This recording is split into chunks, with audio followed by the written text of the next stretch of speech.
vainqueurs. Nous serons vainqueurs. Nous serons vainqueurs un jour. Oh, du fond de mon cœur, moi j'ai la foi que nous serons vainqueurs un jour. Dieu va nous guider. Dieu va nous guider. Dieu va nous guider. Dieu va nous guider toujours. Oh, du fond de mon cœur, moi j'ai la foi que nous serons vainqueurs. Que nous serons vainqueurs un jour. Marchons vers la victoire. Marchons vers la victoire. Marchons vers la victoire ce jour. Oh, du fond de mon cœur, moi j'ai la foi que nous serons vainqueurs un jour. Et toujours, marchons vers la victoire ce jour. Nous serons vainqueurs. Nous serons vainqueurs. Nous serons vainqueurs. Nous serons vainqueurs un jour. Oh, du fond de mon cœur, moi j'ai la foi que nous serons vainqueurs un jour. Que Dieu va nous guider toujours. Marchons vers la victoire ce jour. Amen. Vous pouvez vous asseoir.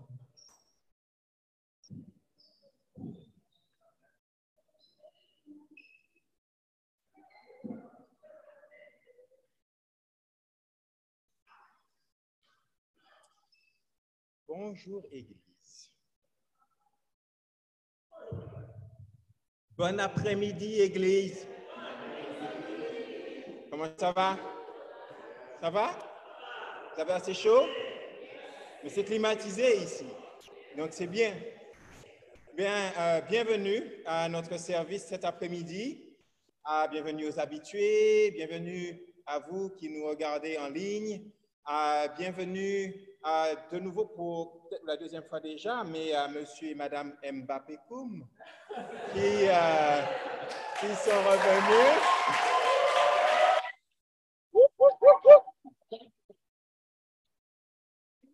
Si vous nous visitez cet après-midi, eh bien, bienvenue également. On a également un visiteur de marque.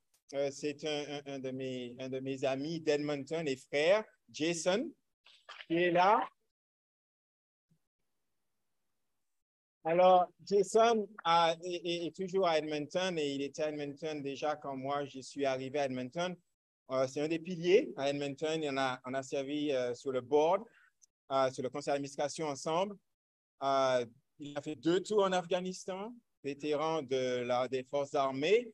Donc, vous pouvez lui parler et puis savoir un peu son expérience. Donc, bienvenue, Jason. Merci de te joindre à nous. Et puis, il y a aussi les dirigeants qui étaient en retraite et qui sont aussi revenus à temps pour notre service. Donc, bienvenue à tout ce beau monde. Alors, cet après-midi, pour commencer notre service, je voulais partager quelque chose. Cette semaine, j'ai lu un livre qui s'appelle Cherish, en français, Chérir. Et bon, c'est un livre pour les mariés qui nous appelle à chérir nos significant others. Moi, je pensais que je faisais un boulot pas trop mal. À chérir ma chérie. Eh bien, en lisant le bouquin, là, c'est chaud. Ça amène à un niveau, là, mais wow! Donc, je recommande, bien sûr, à tous les mariés. Mais la raison pour laquelle j'en parle, c'est parce que une des recommandations dans le livre, c'est de rappeler à son conjoint qui il est devant Dieu.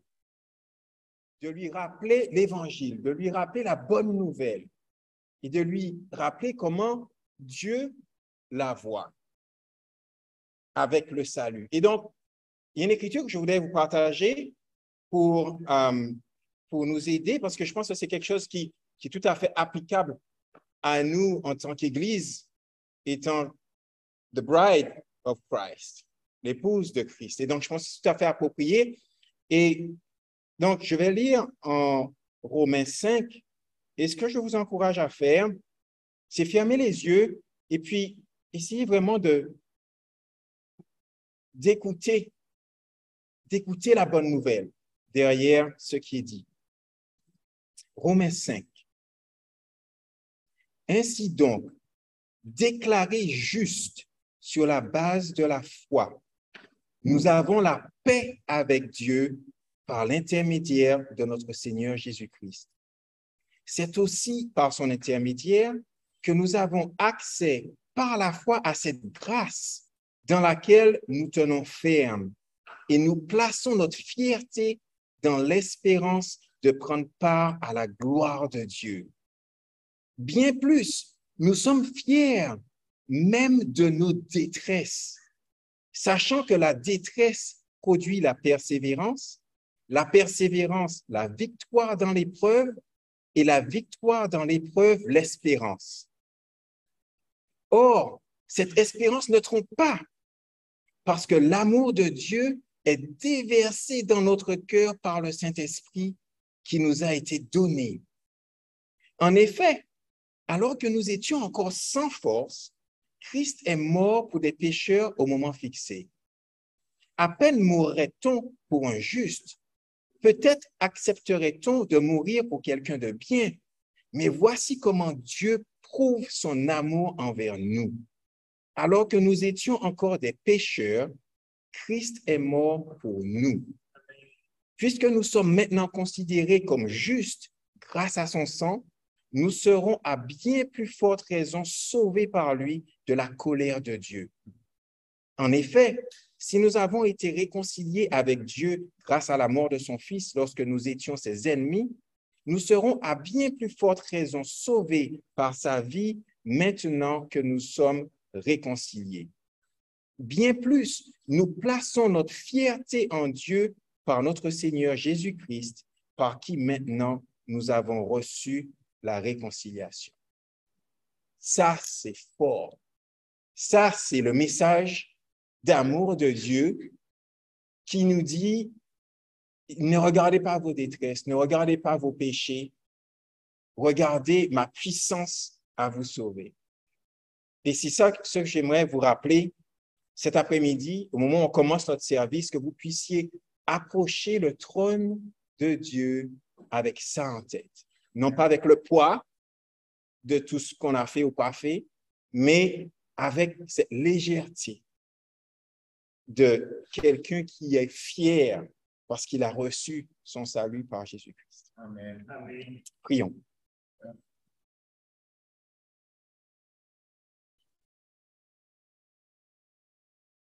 Père, on est sans voix pour exprimer notre gratitude pour ton amour. Au moment où on approche ce moment de célébration en communauté, où on est content de se retrouver les uns les autres et de t'approcher ensemble, de te montrer comment on fait des efforts, Père, pour t'adorer ensemble, pour chanter ensemble, pour prier ensemble.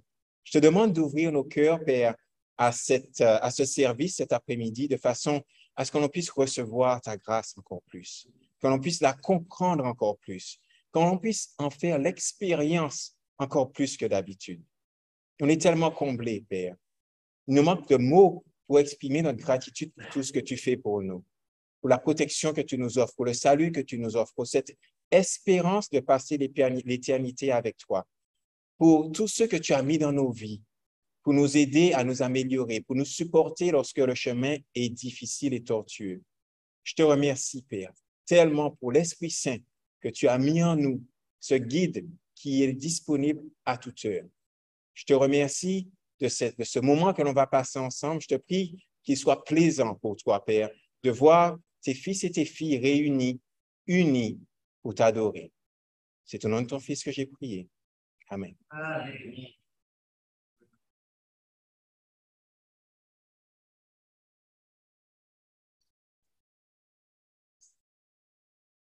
Je vous invite à vous lever.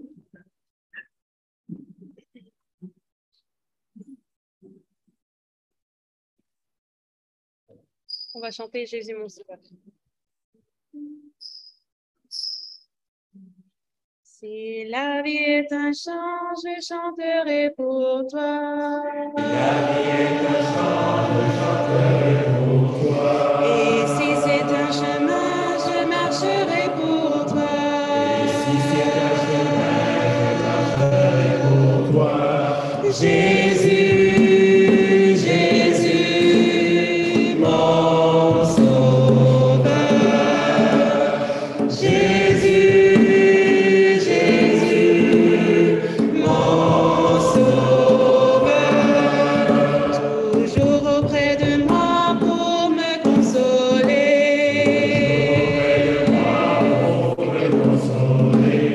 Toujours auprès de moi pour me réconforter.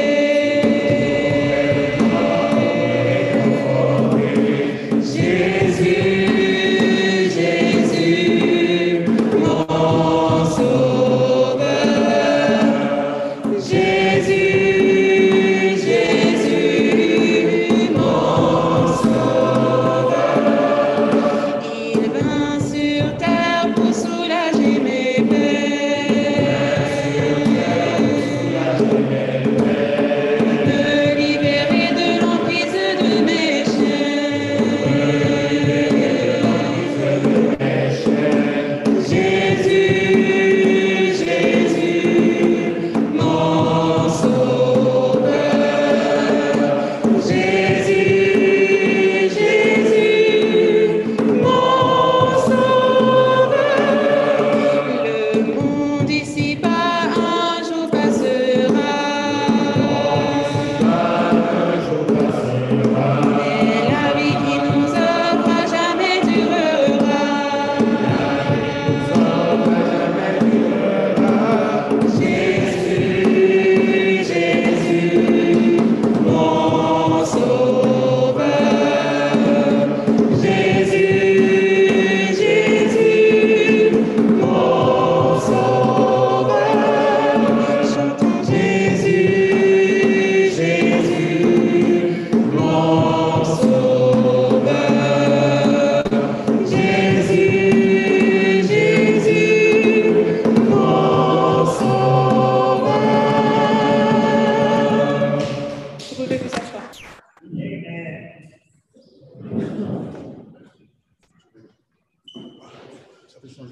Oh, tu peux changer. C'est bon. Bon après-midi tout le monde. Bon après-midi Église. Je suis content d'être avec vous aujourd'hui en personne et aussi de manière virtuelle pour ceux qui sont en ligne. J'ai le privilège au fait de partager la parole avec vous cet après-midi. Et pour moi, c'est vraiment un privilège de pouvoir partager avec vous ce que j'apprends depuis quelques années.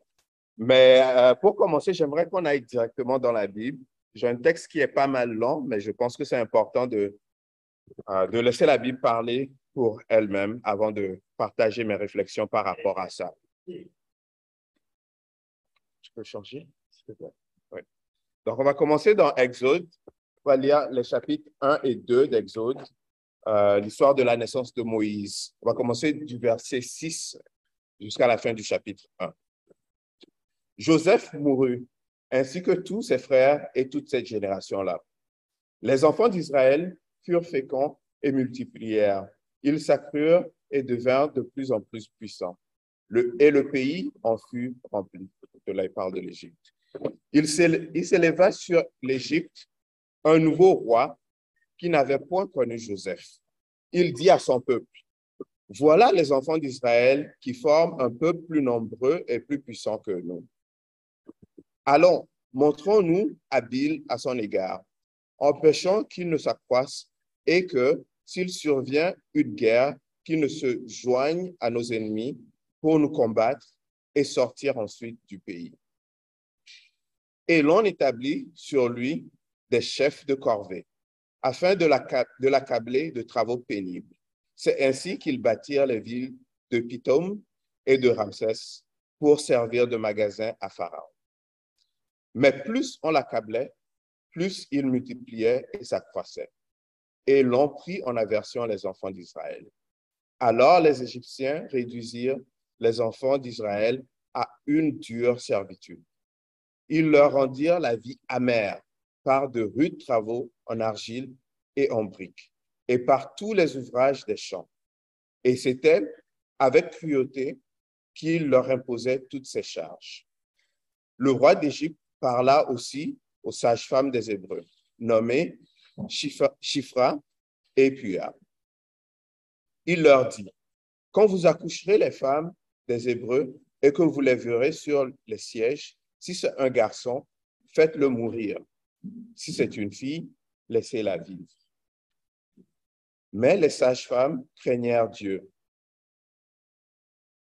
et ne firent point ce que leur avait dit le roi d'Égypte. Elles laissèrent vivre les enfants. Le roi d'Égypte appela les sages-femmes et leur dit, « Pourquoi avez-vous agi ainsi et avez-vous laissé vivre les enfants ?» Les sages-femmes répondirent à Pharaon, « C'est que les femmes des Hébreux ne sont pas comme les Égyptiennes. Elles sont vigoureuses et elles accouchent avant l'arrivée de la sage-femme. » Dieu fit du bien aux sages-femmes et le peuple multiplia et devint très nombreux. Parce que les sages-femmes avaient eu la crainte de Dieu, Dieu fit prospérer leur maison. Alors Pharaon donna cet ordre à tout son peuple. Vous jeterez dans le fleuve tout garçon qui naîtra et vous laisserez vivre toutes les filles. Chapitre 2. Nous allons lire du verset 1 à 10. Un homme de la maison de Lévi avait pris pour femme une fille de Lévi. Cette femme devint enceinte et enfanta un fils. Elle vit qu'il était beau et le cacha pendant 3 mois. Ne pouvant plus le cacher, elle prit une caisse de jonc qu'elle enduisit de bitume et de pois. Elle y mit l'enfant et le déposa parmi les roseaux sur le bord du fleuve. La sœur de l'enfant se tint à quelque distance pour savoir ce qu'il lui arriverait. La fille de Pharaon descendit au fleuve pour se baigner et ses compagnes se promenèrent le long du fleuve. Elle aperçut la caisse au milieu des roseaux. Elle envoya sa servante pour la prendre. Elle ouvrit et vit l'enfant. C'était un petit garçon qui pleurait. Elle en eut pitié et elle dit, c'est un enfant des Hébreux. Alors, la sœur de l'enfant dit à la fille de Pharaon, veux-tu que j'aille chercher une nourrice parmi les femmes des Hébreux pour allaiter cet enfant? Va, lui répondit la fille de Pharaon. Et la jeune fille alla chercher la mère de l'enfant. La fille de Pharaon lui dit, emporte cet enfant, allaite-le moi.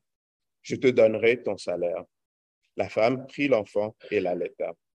Quand il eut grandi, elle l'emmena à la fille de Pharaon et il fit pour elle comme un fils. Elle lui donna le nom de Moïse, car, dit-elle, je l'ai retiré des eaux. Aujourd'hui, je veux parler d'un thème qui a été polarisant pendant les 2 dernières années, le privilège. Pourquoi est-ce que j'ai décidé de parler de ce thème? Parce qu'il y a 2 ans, avec la mort de George Floyd, le monde a explosé en quelque sorte. En premier, il y a une réalisation de certains problèmes qu'on avait dans la société. Mais très vite, c'est devenu très polarisant, surtout sur ce sujet-là du privilège. Pourquoi? Parce qu'il y a des gens qui ont utilisé ça pour attaquer d'autres et d'autres qui se sont sentis défensifs par rapport à ça. C'est un phénomène qui a touché tout le monde. Même les disciples, on n'était pas épargnés de ça. On a eu des réactions, des sentiments par rapport à ça. Et je me suis posé plein de questions là-dessus et donc je me suis dit, je vais faire des recherches sur ça avec la question de, en tant que disciple, qu'est-ce qu'on fait avec tout ça? Parce que Jésus enseignait à ses disciples de prier que la volonté de Dieu soit faite sur la terre comme elle est dans les cieux. Donc, il y a un rôle que l'Esprit de Dieu veut jouer dans toutes ces situations-là, que le royaume de Dieu doit jouer dans ces situations-là. Donc, c'est pour cela que j'ai décidé aujourd'hui, je pense que ce serait bien qu'on parle de ce thème-là, mais qu'on l'aborde du point de vue du Saint-Esprit et qu'on puisse en découler des points pratiques de comment est-ce qu'on peut vivre avec cette réalité-là. Okay. Donc, je vais commencer par une définition assez simple. C'est sûr qu'avec le temps qu'on a aujourd'hui, on ne peut pas rentrer dans beaucoup trop de détails. Je vous encourage, si c'est quelque chose qui vous intéresse, peut-être de venir me parler. J'ai lu beaucoup de livres là-dessus. Je peux vous recommander certains livres, de faire vos propres recherches aussi. Mais pour le but de la prédication, je vais juste utiliser excuse-moi.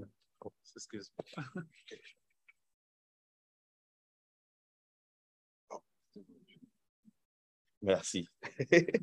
Je vais utiliser une définition assez simple. Donc, c'est quoi le privilège? Au fait, c'est un ensemble d'avantages qui sont accordés à certains dans la société au détriment d'autres personnes. Donc, c'est des avantages, des avantages qui peuvent être basés sur plusieurs choses différentes, au fait. Ça peut être la race, ça peut être l'ethnicité, la citoyenneté de la personne, le genre, la classe sociale ou économique, l'éducation, l'orientation sexuelle, les aptitudes physiques, et etc.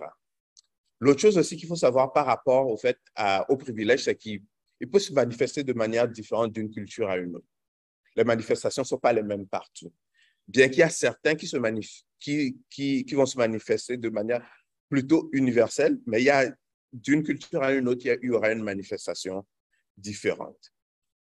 Une autre chose qui est importante aussi à savoir par rapport au privilège, c'est que ça s'accompagne toujours d'un justificatif. Parce qu'il faut que la société l'accepte à un certain point pour que ça puisse continuer. Sinon, le monde va se révolter contre. Donc, il y a des justificatifs, des pensées qui valident ça, qui normalisent ça et qui font la promotion de ces systèmes-là pour que ça continue à fonctionner.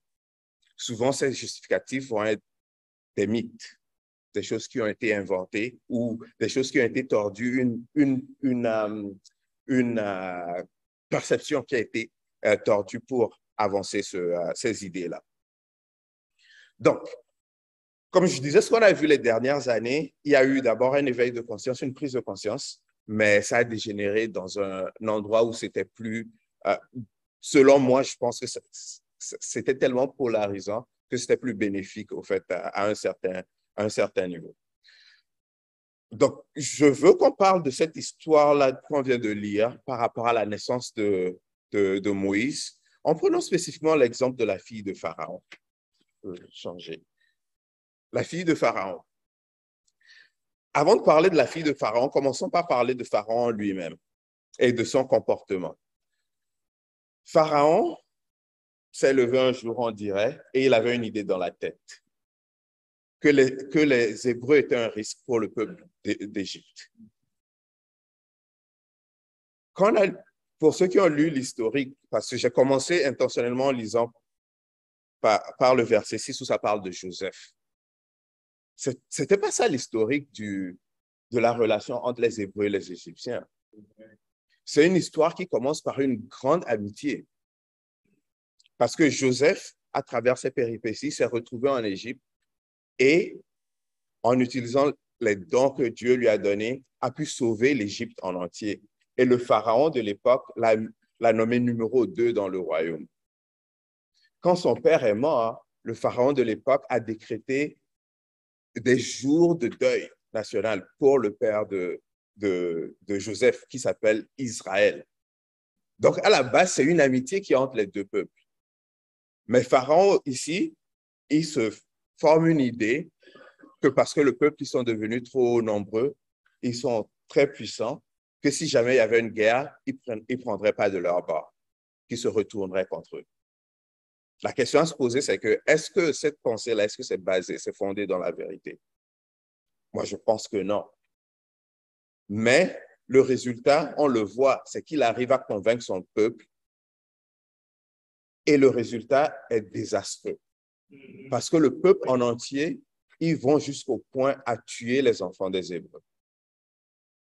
Je pense que c'est un point qui est très, très, très, très, très important parce que c'est un comportement qui est d'actualité.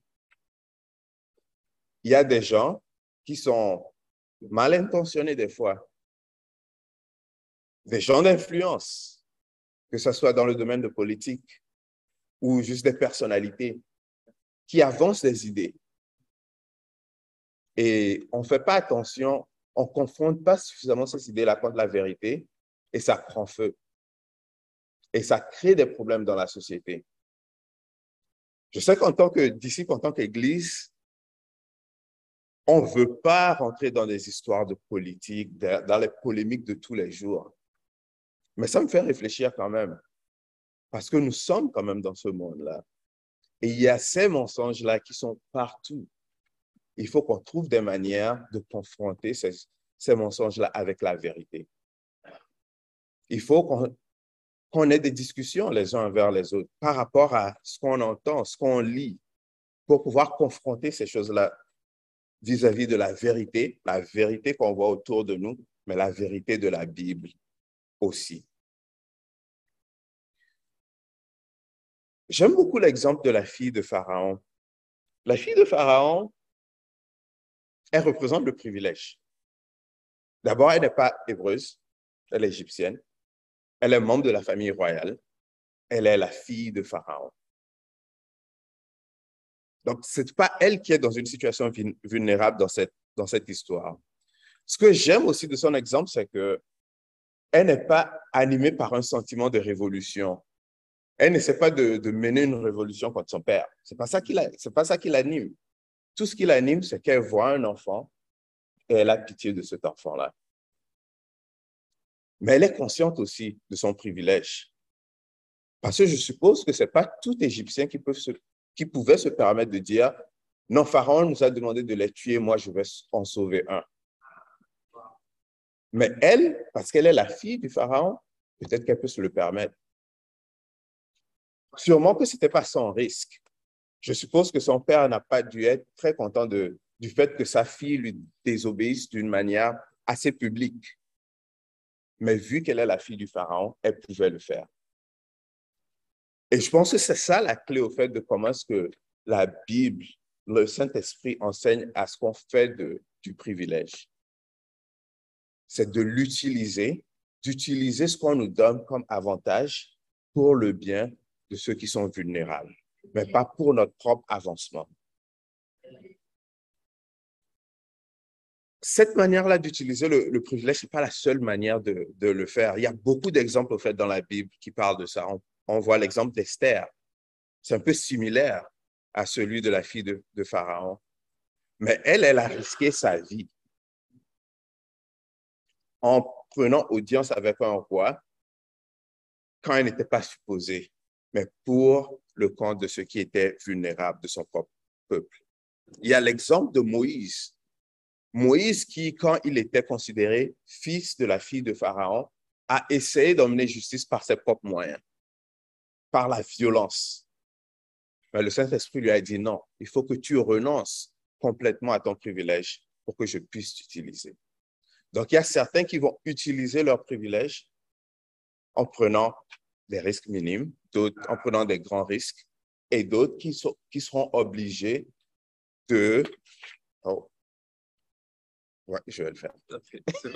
Je suis en train d'éteindre la caméra. mais d'autres qui seront obligés de renoncer complètement à leur privilège pour pouvoir faire la volonté de Dieu. Il y a l'exemple dans le Nouveau Testament de Paul et Silas, que eux, ils étaient des citoyens romains, mais dans la plupart de leur voyage, ce n'est pas quelque chose qu'ils mettaient de l'avant. Ils acceptaient de se faire traiter comme les autres qui n'étaient pas des citoyens romains. Donc, eux, ils ont décidé de ne pas profiter au fait du privilège qu'ils avaient. Ou, un autre exemple, Zachée, qui décide de donner sa fortune pour les pauvres. Donc, il utilise de ce que lui, il a pu acquérir à travers son privilège pour aider d'autres personnes. Je partage tous ces exemples-là parce que j'ai remarqué deux choses que je pense qu'on doit éviter quand quelqu'un nous accuse d'avoir un privilège. Je pense qu'il y a deux extrêmes. Le premier, en fait, c'est de s'accabler de culpabilité et d'être immobilisé de ne rien faire, juste de se sentir mal. Je pense que c'est important de se rappeler que ce sont des systèmes. Ce ne sont pas des systèmes que tu as créés. Tu as peut-être le privilège, mais ce n'est certainement pas toi qui as créé ce système-là. Oui, tu peux te sentir mal. Oui, tu peux lamenter. Oui, tu peux confesser. Oui, tu peux te repentir. On prend des exemples de la Bible. Daniel, Néhémie, Jérémie, Esdras, des hommes justes, mais qui ont confessé les péchés de leur peuple, de leurs ancêtres, qui ont fait des lamentations et qui ont appelé à la repentance. Donc oui, on peut faire ces choses-là, mais je pense que c'est important de garder sa tête haute parce qu'il y a une opportunité là-dedans. Et si on s'accable de culpabilité, on risque de rater cette opportunité-là. La deuxième chose qu'il faut éviter, c'est d'être défensif. Oui, il y a des gens qui utilisent ça pour attaquer. Mais ça ne veut pas dire qu'ils ont tort à 100%. Peut-être qu'il y a une vérité là-dedans. Ou peut-être qu'ils n'essaient même pas d'attaquer, que c'est quelque chose de réel qu'ils sont en train de partager. Je pense que c'est important de savoir que la manière dont le privilège fonctionne, c'est qu'il t'aveugle toi-même.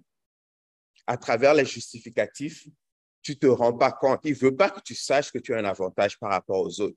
Parce que si tu le sais, tu risques de faire quelque chose de différent. Il veut que tu crois que c'est par tes propres mérites que tu le fais. Donc, je pense que c'est important d'être humble. Même si tu ne vois pas ce que la personne te dit, même si tu n'es pas d'accord,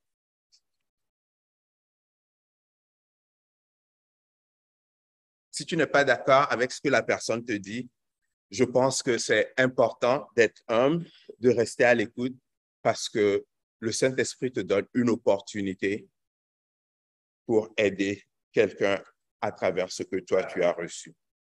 Je vais vous donner un exemple concret de ça, mais dans quelques minutes. Est-ce que tu peux changer? Je veux faire un petit détour, au fait, pour parler du patriarcat dans le contexte de cette histoire-là. Je pense que c'est un privilège qui est aussi vieux que le monde. On le voit dans la Bible.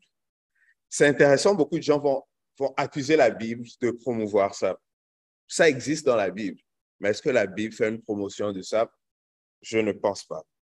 Et je pense qu'on va en voir un exemple dans ce texte ici. Si on retourne à Pharaon, pour lui, la clé, c'était les garçons. Il faut tuer les garçons. Il faut les tuer. Les filles, on peut les laisser vivre parce que c'est les garçons qui sont le risque. Ce n'est pas les filles. On dirait qu'il n'a pas aussi peur des femmes qu'il avait peur des garçons. Mais je ne sais pas si vous avez remarqué, dans l'histoire, le Saint-Esprit utilise 5 femmes pour retourner son plan à l'envers. Il n'y a presque aucune mention d'un homme là-dedans. Le seul homme qui est mentionné, c'est le père de Moïse, et tout ce qu'il a fait, c'est qu'il a pris une femme, il a eu un enfant. Tout ce qu'il a fait, c'est tout ce qu'il a fait. Parce qu'on peut se poser la question, lui, est-ce qu'il n'était pas intéressé à sauver la vie de son fils? Sûrement qu'il était. Mais je pense que la Bible fait exprès juste de mettre de l'avant ce que ces femmes ont fait et de ne pas parler des hommes pour faire un contraste entre la vision que Pharaon avait et la vision du Saint-Esprit. C'est qui ces femmes? Les sages-femmes, la mère de Moïse, la sœur de Moïse qui regardait le berceau à distance et la fille de Pharaon.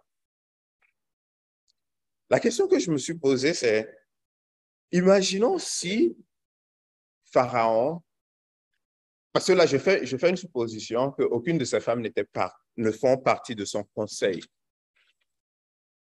Donc, quand il a ses idées, qu'il veut mettre en place des lois, il veut faire des choses, il n'y a aucune de ces femmes-là qui sont citées dans cette histoire-là qui font partie de son conseil. Imaginons si sa fille était un membre de son conseil. Peut-être que juste par sa pitié, les décisions auraient pu être différentes. Et si les sages-femmes étaient membres de son conseil? par leur crainte de Dieu, les décisions auraient pu être différentes. Si, par un miracle, la mère de Moïse était partie de son conseil, peut-être qu'elle lui aurait rappelé l'histoire de Joseph. Elle lui aurait donné une perspective différente de ce qu'il ressent. Je pense que c'est très important, les influences qu'on a autour de nous. Le problème avec le privilège, c'est qu'on ne parle pas d'angle mort comme si c'était à la conduite. Parce qu'à la conduite, on nous enseigne c'est quoi les angles morts. Donc, tu fais tes angles morts avant de tourner. Avec le privilège, c'est des angles morts dont tu n'es pas conscient. Donc, tu peux même pas les vérifier. Donc, la seule manière dont tu peux le faire, c'est de t'entourer d'expériences différentes, d'expériences variées.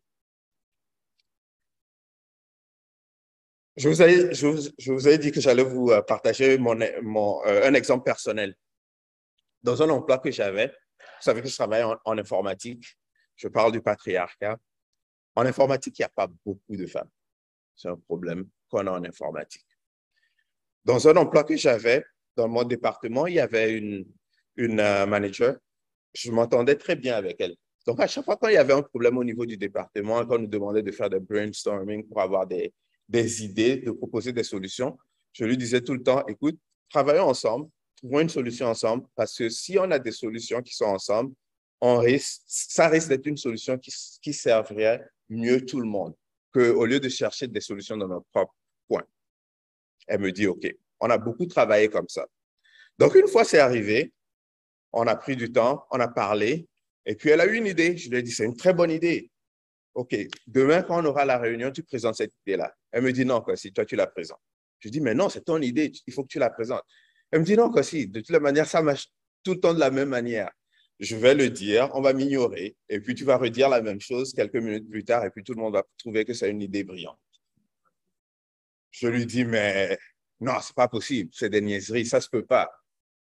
Elle me dit, non, ça se passe comme ça à chaque fois. Je me dis, mais je suis dans ces mêmes réunions, je n'ai jamais remarqué. Donc, ça ne se passe pas.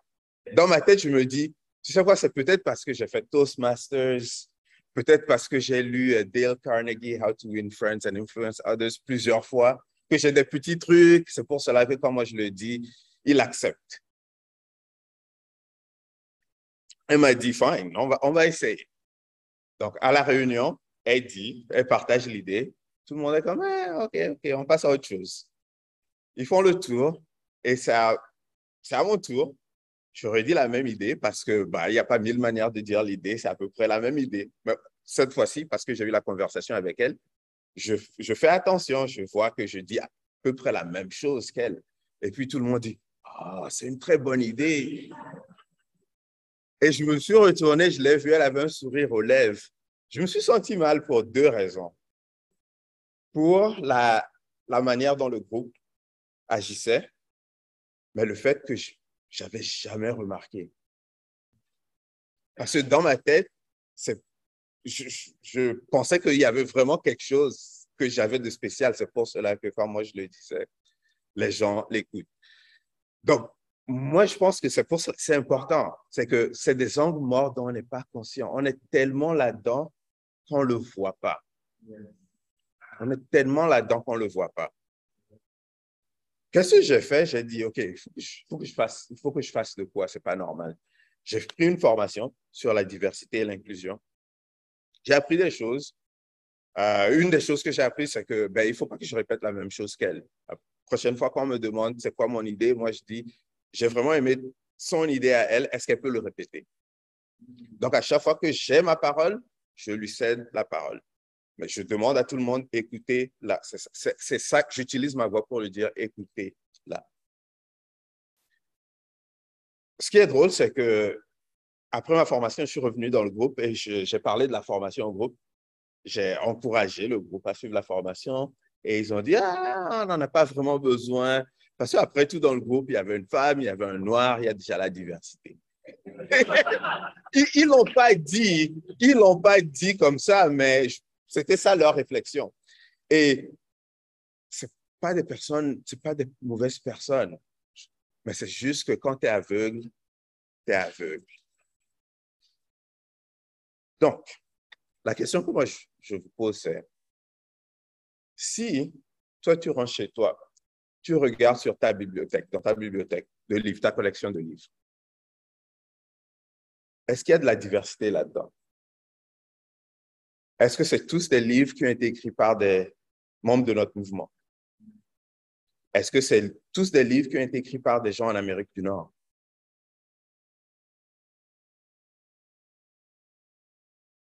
C'est des choses auxquelles on ne pense pas, hein, souvent. Mais il faut avoir de la diversité. Dans tes réseaux sociaux, dans les médias, ce que tu écoutes à la télé, est-ce qu'il y a de la diversité ou est-ce que c'est homogène? C'est tout le temps la même chose. C'est le même point de vue. Pour ceux d'entre nous qui ont le privilège d'avoir des positions de leadership, que ce soit à l'Église ou en dehors de l'Église, quand tu prends des décisions et tu prends tes conseils, qui est-ce qui manque à la table? C'est la voix de qui que tu n'entends pas? Je pense qu'il faut qu'on se pose ces questions-là.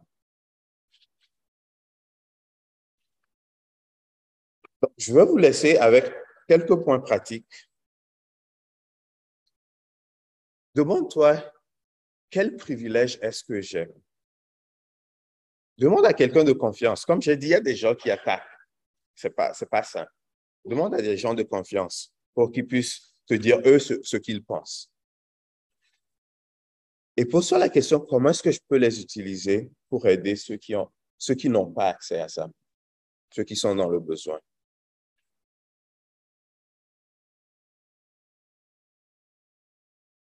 Pose-toi la question, qui manque dans mon cercle d'influence? Qui manque à ma table de décision? Qui est-ce que je n'entends pas? L'exemple ultime, au fait de quelqu'un qui a utilisé son privilège d'une manière biblique, d'une manière, de la manière dont Dieu le voit, le Saint-Esprit le voit, c'est bien évidemment Jésus. 1 Jean 3,16 dit, « Nous avons connu l'amour en ce qu'il a donné sa vie pour nous. Nous aussi, nous devons donner notre vie pour les frères. » Jésus était sans péché. Il a toujours été fidèle à Dieu. Et le bénéfice de ça, c'est qu'il était tout le temps en relation avec Dieu. Mais qu'est-ce que Jésus il a fait? Il a pris le risque de porter sur nous, de porter sur lui nos péchés, d'être séparé de Dieu sur la croix dans le but que nous soyons réconciliés à Dieu. L'exemple ultime de comment est-ce qu'on devrait utiliser notre privilège ou nos privilèges. Donc cet après-midi, pendant qu'on prend la communion, regardons l'exemple de Jésus, méditons sur son exemple et posons-nous ces questions-là de comment est-ce que nous pouvons faire de même pour d'autres. Nous allons prier.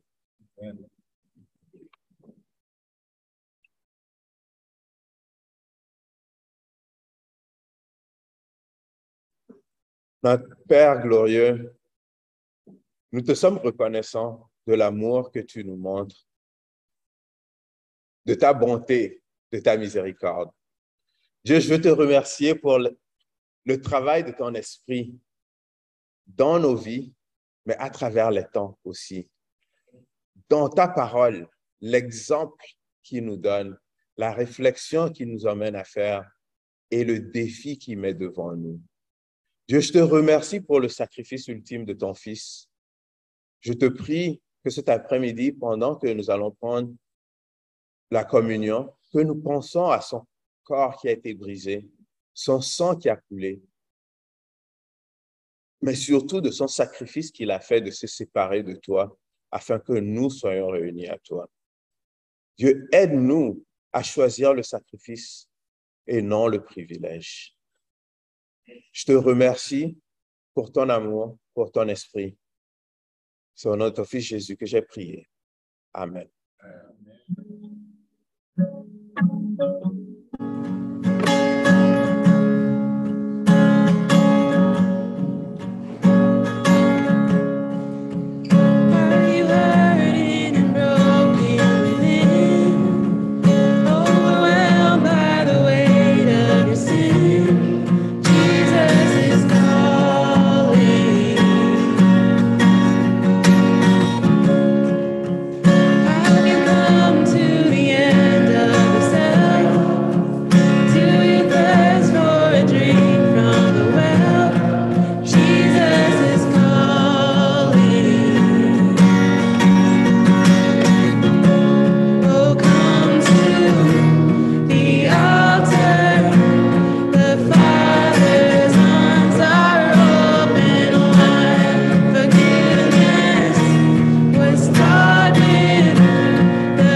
moment vraiment sublime hein, de chanter ce chant ensemble. Puis après un message comme celui que nous venons d'entendre de Kosi. Merci, Kosi. C'est tellement profond, il y a tellement de choses que je pourrais dire, mais je vais essayer de garder ça personnel, parce que moi j'ai appris. En fait, le message m'a beaucoup poussé à réfléchir sur les questions que Kosi a posées, parce que en fait, ça montre à quel point j'ai des angles morts. Parce que je ne pense jamais à ce qui est dans ma bibliothèque. En fait, je m'enorgueillis de ce qui est dans ma bibliothèque parce que ça a tendance à être homogène. Et c'est vrai que ça reflète non seulement ta façon de penser, je parle de moi, ma façon de penser, mais ça reflète aussi à quel point je suis ouvert. En plus, une chose qui m'a vraiment touché, c'est le fait que souvent, on est sur la défensive quand on nous parle de nos privilèges. Moi, à 52 ans, je suis rendu à un point de ma vie où j'accepte mes privilèges. Donc, je ne suis plus sur la défensive par rapport à mes privilèges. Par contre, j'ai tendance à me sentir coupable. Quand je pense à tout ce que j'ai reçu, à ma vie, mon éducation, puis quand quelqu'un vient me parler d'une situation où les gens souffrent, ma première réaction instinctive, c'est de me sentir coupable. Et parfois, cette culpabilité me paralyse. Puisque ce que Kosi, tu m'apprends cet après-midi, c'est au lieu de baigner dans la culpabilité, je dois passer à l'action.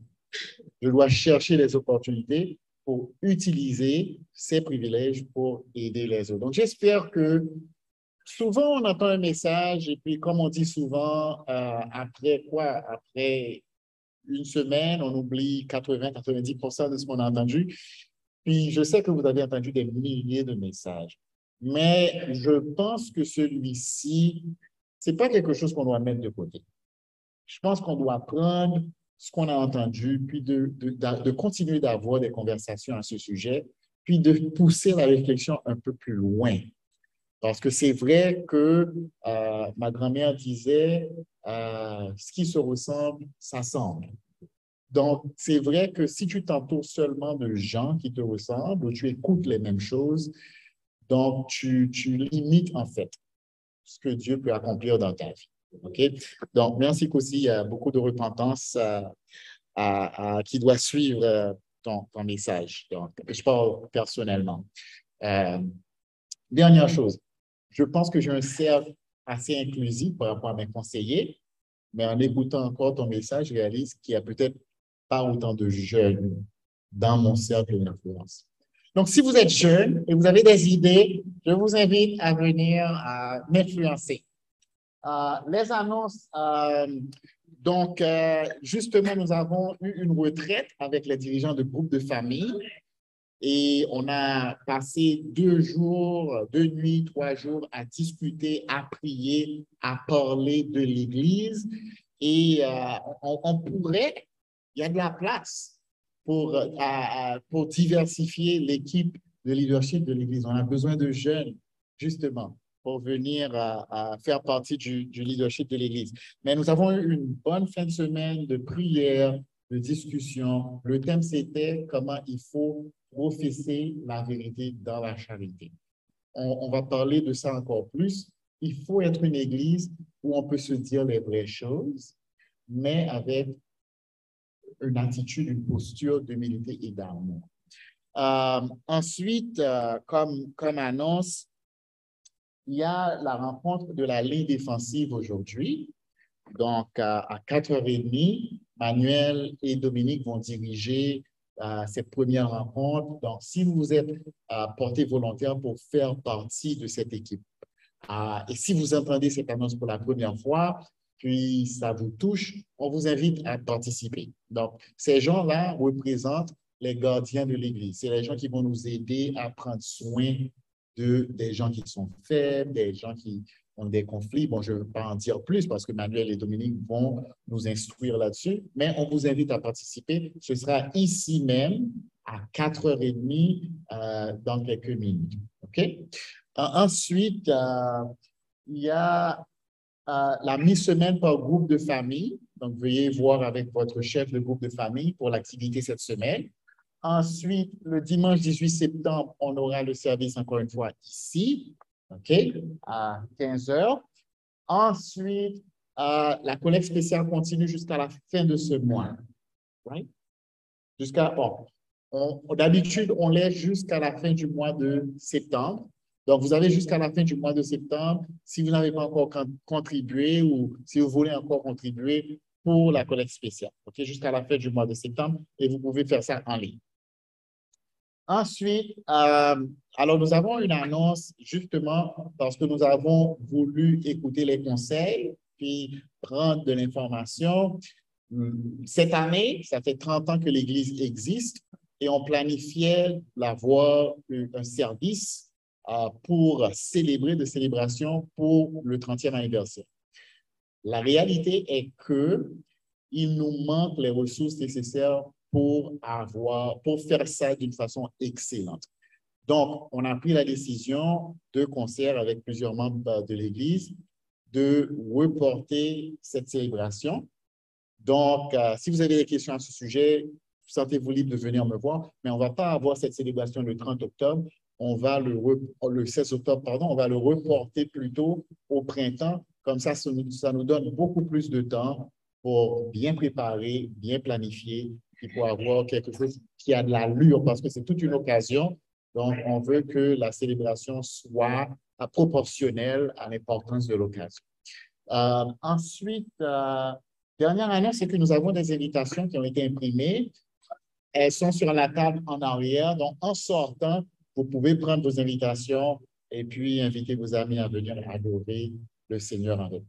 Donc, je pense que c'est toutes les annonces qu'on avait. Je vous demande de vous mettre debout. Encore une fois, on va chanter un dernier chant et puis ce sera la fin de notre service.